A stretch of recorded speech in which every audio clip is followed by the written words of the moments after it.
పేరు నటనకు నిర్వచనం. పరిశ్రమలో ఆమె స్థానం శిఖరాగ్రం. కెమెరా ముందు భయపడి తొలి సినిమాకే తిరస్కరణకు గురయ్యారు. అయినా పట్టు వదలక తెలుగు చలనచిత్ర సీమలో మహానటిగా మన్ననలు అందుకున్నారు. ఎందరో సినీ పెద్దలు తమ అభిమాన నటి అని చెప్పుకునే ఆమె వెండితెర సామ్రాజ్ఞి సావిత్రి. ఇవాళ ఆ మహానటి జయంతి. మా వింత గాథ వినుమా రావోయి చందమామ, మా వింత గాథ వినుమా రావోయి చందమామ.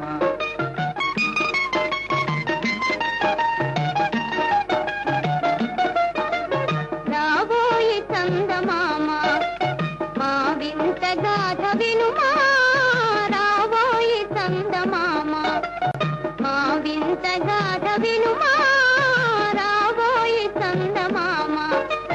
ప్రతినలు పలికిన పతితో బ్రతుకగా వచ్చిన సతినోయ్, ప్రతినలు పలికిన పతితో బ్రతుకగా వచ్చిన సతినోయ్. మాటలు ఊటకమాయే నటనలు నేర్చెను చాలా. పిచ్చివాడ, నీవెంత, నీ జీవితం ఎంత? ఈ దేవకన్యను వరించి స్వర్గ సుఖాలు అనుభవించు. నాకు నీ స్వర్గ సుఖాలు వద్దు, నీవు వద్దు. మూర్ఖుడా, నన్ను తృణీకరించి ఇంకా బ్రతుకుదానేనా?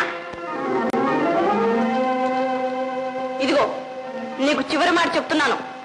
నన్ను వరించి స్వర్గ సుఖాలు అనుభవిస్తావో, నిరాకరించి మృత్యువునే కోరుకుంటావు.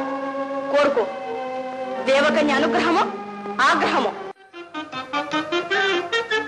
నీవేలే నన్ను తలచినది, నీవేలే నన్ను పిలచినది, నీవేలే నా మదిలో నిలచి హృదయము కలవరపరచినది, నీవేలే.